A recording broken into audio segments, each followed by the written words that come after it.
Voilà déjà 10 ans que le public a découvert cet incroyable film qui est à la poursuite de demain. Et quoi de mieux pour célébrer ça qu'une trilogie de vidéos à son sujet.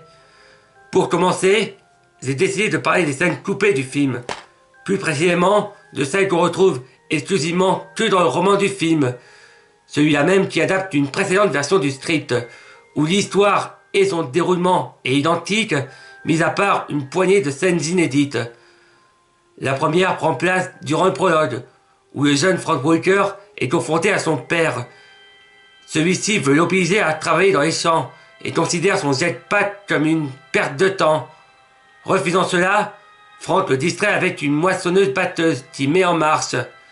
En l'interceptant, M. Walker ne trouve sur le siège conducteur qu'une brochure de l'exposition universelle de 1964-65, où son fils y est allé, et où il est marqué dessus « Je ne baisse pas les bras ».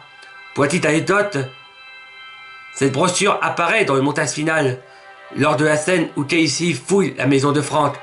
Mais, en dehors de ça, la coupure de cette scène n'est en rien dramatique, puisque le père de Frank ne réapparaît pas et qu'on ne réévoque plus jamais sa situation d'agriculteur. La deuxième scène prend tout en place dans le prologue. Ça devait être une scène animée qui aurait fait office de présentation à l'organisation plus ultra et à la cité futuriste de Tomorrowland avant que Frank n'y débarque. Mais ça, il a expliqué dans une précédente vidéo. Ça c'est que j'aurais été clairement pour qu'il garde cette scène. Passons maintenant au présent, avec la scène où Casey se fait conduire à la maison par son père qui vient de la récupérer du commissariat. À la base, elle devait apprendre de sa bouche qu'il a été licencié, car ses supérieurs croient qu'il a ordonné à sa fille de saboter le sentier. Juste après, il baisse les bras et dit ne voir plus aucun avenir pour lui. J'avoue, ça n'aurait pas été trop dans le film.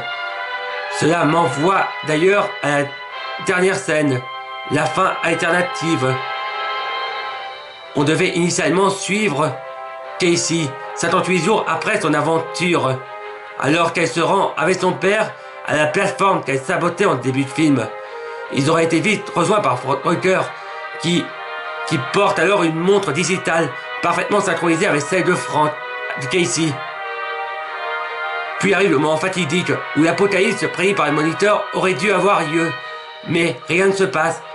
C'est alors que M. Newton est recruté pour la reconstruction de Tomorrowland, tandis que sa fille se projette déjà dans l'avenir.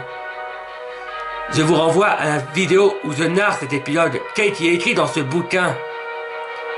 J'avoue d'ailleurs que je le préfère légèrement à la fin ouverte qu'on a dans le film, même si bon, elle est très bonne en soi. Voilà, sur ce je vous dis à bientôt pour la seconde vidéo de cette trilogie.